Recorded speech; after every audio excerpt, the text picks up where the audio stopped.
Hello and good evening. Welcome to the Tessa-Marie show. Tonight, our pillar of prosperity is the spiritual pillar of prosperity. As you know, there are 5 pillars of prosperity, and the spiritual pillar of prosperity is one of 5. Tonight, I'm going to talk about spirituality. In some minds, it's very different. In some ways, it's really unique. So what you must understand with your spiritual prosperity, it's personal to everyone.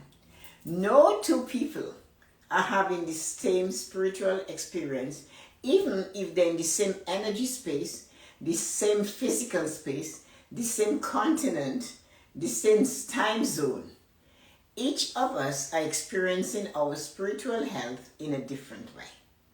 So taking this into consideration, when I come here to talk about my spiritual prosperity, I'm giving you an insight about me. I'm giving you an insight how I'm traveled through it and where I've come. You will go on a similar road and a similar journey. On that journey, you will observe things, and so have I. We're talking about our spiritual balance. Spirituality is not something that is one size fits all. It is not one belief for the entire world.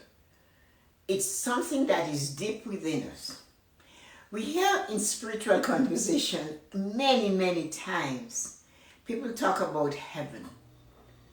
I know for sure, in my belief, in my experience, when I talk about my belief, I do not mean a religious dogma or religious ritual. I think my belief, my core belief, is that spiritual prosperity is, when you look at it, for your spiritual being, it is just your idea of how you feel spiritually. So my spiritual experience and yours will be entirely different. Because of course, we were created differently. We're unique. We're individuals. We might be standing side by side, shoulder to shoulder. And right in that moment, we are experiencing it in a very different way. So tonight, as I reach out to you to express my spiritual feelings and my spiritual belief in myself, not a religion, not a dogma, not a particular person's practice, but what I see and I feel, and what I've experienced. I am a seeker by nature. Being a seeker by nature, you're always looking at what spiritual habits everybody practices. I listen, then I observe. I let it go, and I become non-judgmental. So this is how I practice spirituality. I am always listening. I do not judge your beliefs or somebody else's practice or beliefs. But I listen, I hear you, I observe, because that's what I do. I'm a seeker. A seeker never stops listening, observing, letting go, releasing, and being non-judgmental. When you become a pundit for a special religion or practice, and you expect everybody to follow you like sheep or a herd, you are asking others to change what their core is. That's not what I do. I come here to just explore it. We talk about heaven. Where is that place? And where is it? Where is the other side of heaven? Like yin and yang, black and white, day and night. Where is it? So I decided we create those 2 places. I realized by again listening, observation, releasing, letting go, and being non-judgmental, that heaven is a state of consciousness. It is not a place. Neither is what they say is hell. It is still your or my place of consciousness. It's not a place. Because where is the map to get there? With all the technology we created, and all the stuff we have, there's no GPS with the road to hell or heaven. So I realize for me, and I'm asking you to question what you see around you and find you in all of this. Not what I believe. It's just my core feelings and faith and belief. Where is my heaven? My heaven is every morning when I wake up. My heaven is my moment in time. My heaven is the creation I decide for today. Yesterday, on the morning blessings, we decided how much of the day we are creating for ourselves. Are we writing it down? What I want to do, to accomplish, to seek between the next 4 hours. Am I creating heaven or am I going to create hell? Listening and observation brought me to that. Many times I would listen to some customer or some other human being. They would show up. They know for sure we don't open until 8. But they're at 5 to 8, they're banging on the door to open the door. So what is that person creating? A hell for me? Because now I'm going to spur up my energy and say, you know what, and think all of that. Or are they already in their hell? And they want to bring it to me. So what do? I listen, I observe, and I let go. I'm not taking it on. So that's what the spiritual practice I have. One of my siblings told me, you practice religion a la carte. And, you know, I at the time, I just put the glass with whatever I was drinking to my lips, and I held it there. My sister looked at me and she said, I guess you're not going there, are you? I said, no. The moment the glass comes to my lips, or my hand goes like this or like that, I have left. So his opinion that I practice religion a la carte wasn't wrong, but he observed that I choose what I want to do because I was given free will. I believe that. And what I'm asking you to do is to choose. It does not make sense to you. So why are we carrying the Bible in our right hand and a gun to kill the person that infuriates us in a minute? Why? Why do we go back to the place of worship and feel good about what we just did? Why do we have it? So the minute somebody steps on our toe, we put it all what is in there, we empty it in them. Why? So that's why I prefer to just listen, observe, let go, and don't judge. I don't know what it is that makes us behave as like that. So I know the heaven though is a created thing you do every day. You choose how to live that day.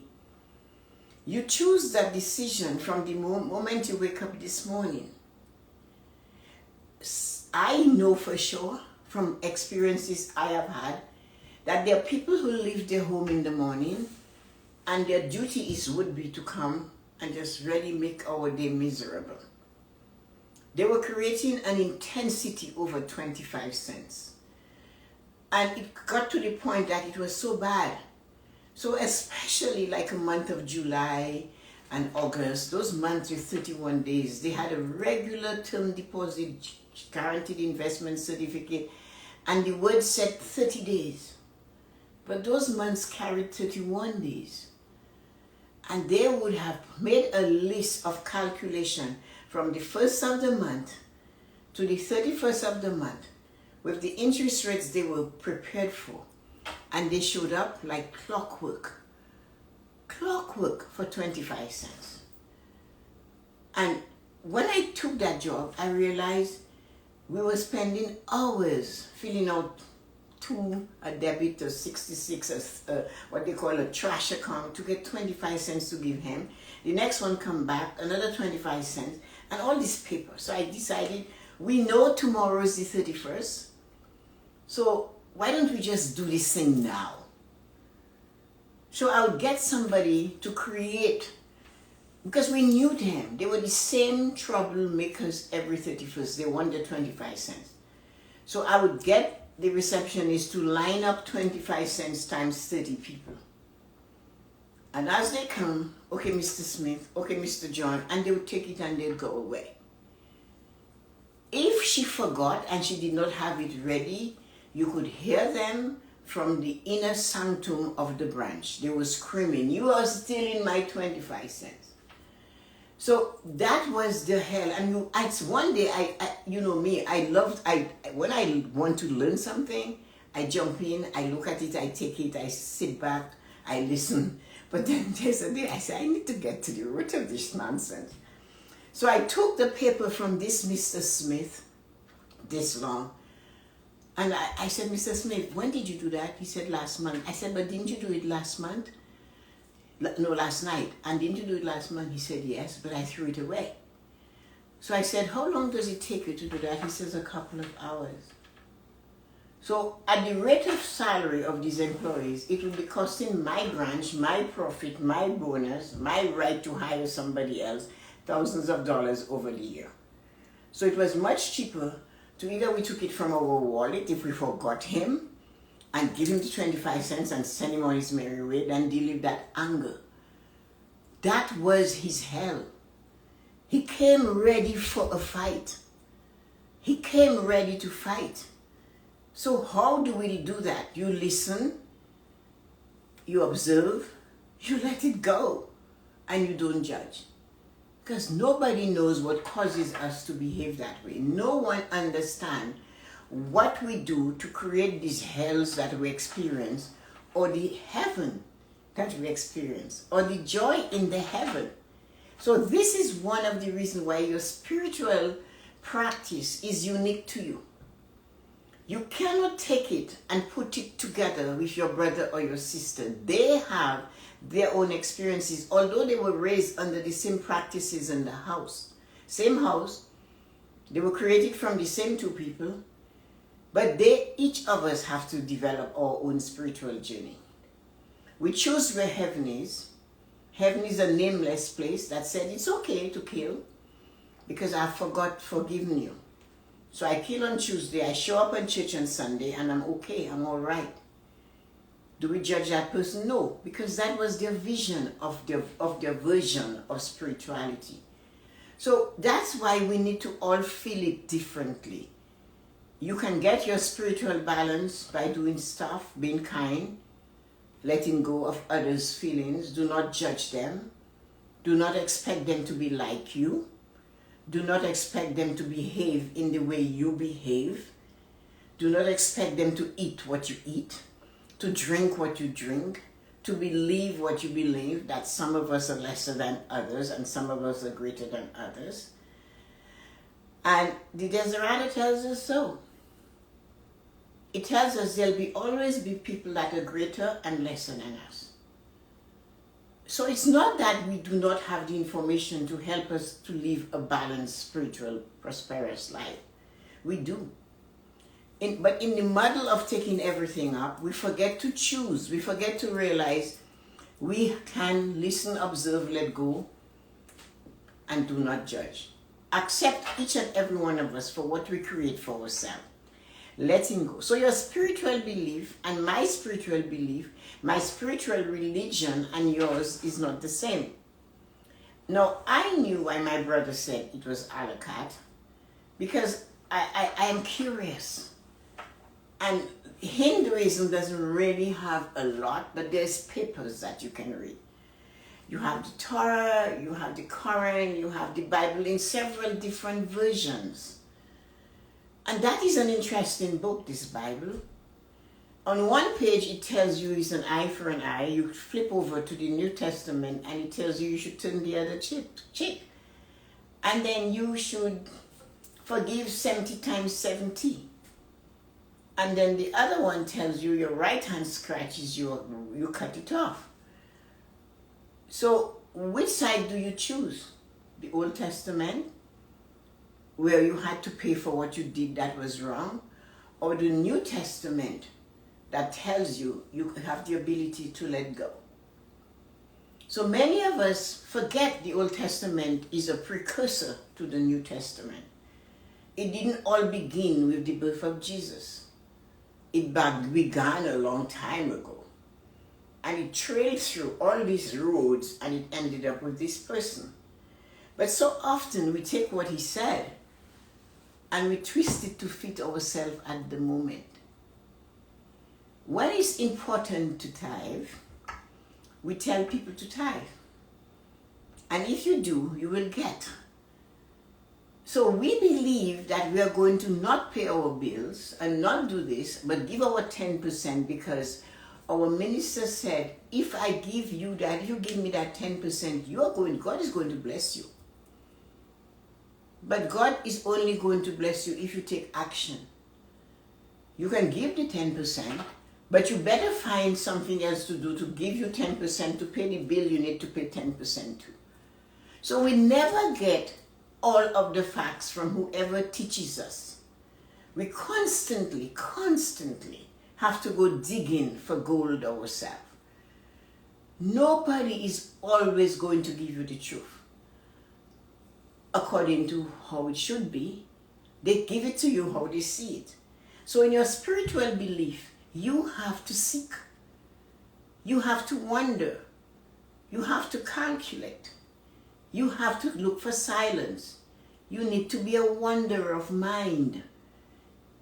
You need to listen. And you most certainly must observe. And then you need to let it go. And then choose not to judge.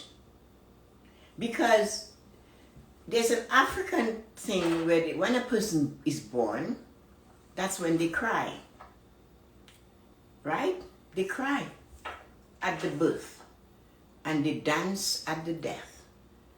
And is that wrong? Should we tell them no? Because Jesus died and that was sad? But the reason why they say they cry when a person is born is because they do not have a map of the journey. They don't know what that life will have to go through. So they're crying before. And when the person has passed, they rejoice because they know where the journey has been. So you see which is right. So when you take all of this together, that's why you need to go a la carte. You need to look to see what is better for you. And that's what I say. My siblings, some of them agree, some of them don't. And siblings I have galore. And they look at it, and one of them will say, I get it, but aren't you afraid when you die you won't get to heaven? I said, but I have to create this heaven. I believe I must see this heaven before I go there. How do I go to that heaven? Is to let you be the person you want to be. I'm not responsible to train you in the way you should go. I am, and I was responsible to train 3 people that I gave birth to in the way they should go.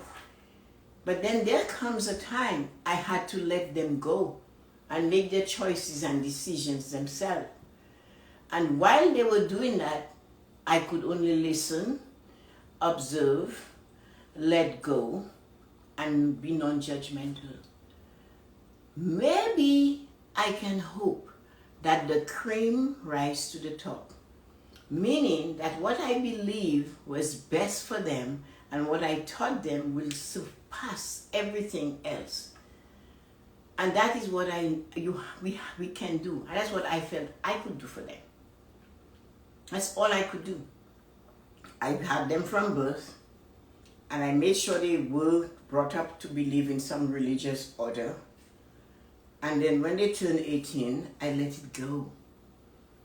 Because up until the 8 years of 18, I have a right and a responsibility to guide you, to guide them.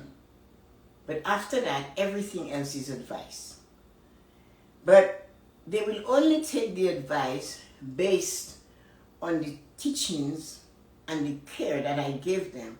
So that's why after the age of 18, you really have more intensity in that human being. Because if every step they make and every breath that they take, you're believing, I hope the cream rises to the top. I hope that they can separate the wheat from the sheaves. And I most certainly hope I did the very best I could, and I did not leave one stone unturned. So your agony never stops. And I heard one woman say it, she said it, you are a parent even beyond death. And I truly understand that, because you always wonder what is going to happen. So that's why the African practice of crying when you're born and rejoicing when you're dead makes so much sense to me. And I embrace that. I look at other type of religions, I read their books, and again, I learn, I listen, I observe, I let go, and I do not judge. So your spiritual belief is entirely yours. It's only for you. Every one of us is going to see it differently. Every one of us is going to experience it differently. If we start believing that we can affect other people's life and get into an argument so that they for that 25 cents, because they set off since last night and perhaps they didn't sleep, to come to the bank to get that 25 cents. You give them a fight for that, then you have this angry situation on your hand. Again, you need to choose. That 25 cents meant more to them than the very breath of life itself. And the man said at the sales meeting, give them the pickle. They want another pickle on their sandwich, give them the pickle.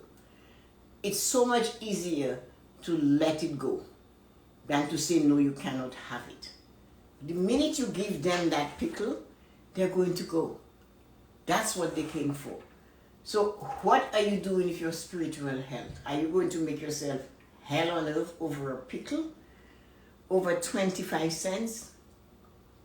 Or are you going to release them to heaven and release yourself to peace? You get ready and you give them the pickle. And they leave the restaurant with the pickle on their sandwich. That extra pickle, he only used the word D before it. Give them the pickle. So we have to choose where our heaven is. And heaven is a state of consciousness. Are you consciously doing this so you find peace? It's not a place. So are you going to consciously do it so you have to deal with anger and fury? Which one? So that's what spiritual health makes you do. Spiritual prosperity is not praying on Sunday and only on Sunday for an hour, for a couple hours, for 45 minutes, and with somebody prayers are shorter. It's not that. It's every step you make every day, every breath you take. Every time you get up and you breathe, you're forming a spiritual connection. It's your heaven you're creating, or you're creating your hell. And sometimes, what is fascinating about it is that we know that, but we allow another human being to create it for us, or we expect them to give us the heaven we seek, or we allow them to create a hell in our life.